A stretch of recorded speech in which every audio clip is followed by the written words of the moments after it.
মালিককে টাইম দেওয়ার সময় আমার হাতে নাই।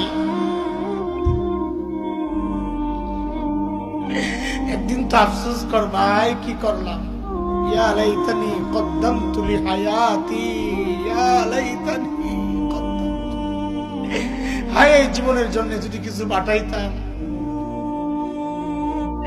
এই দেখ আমার দিকে তাকা, আমি তো এখন আফসোস করি, আরে যৌবনের 32টা বছর শেষ করলাম, আরে কি করলাম। প্রতিদিন যদি একবার করে সুবহানাল্লাহ পড়তাম তো আমল নামায় কতগুলো সুবহানাল্লাহ জমা হইত। আরে 2 রাকাত করে নফল নামাজ যদি পড়তাম তো আমল নামায় কতগুলো নফল নামাজ জমা হইত। কি করলাম, কই কই ঘুরে ঘুরে টাইম শেষ করলাম।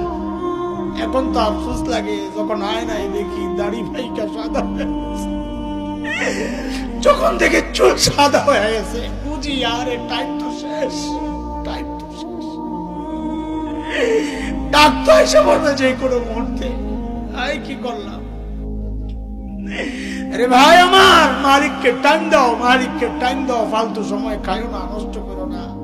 আফসোস করতে হবে আসরের মাঠে যে হায় এই টাইম কেন নষ্ট করলাম, কেন নষ্ট করলাম।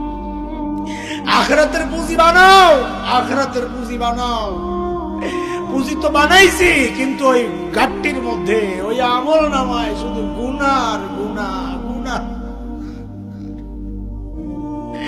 পুঁজি এমন পুঁজি বানাইছি যে পুঁজি আমার জাহান্নামে নিয়ে যাবে।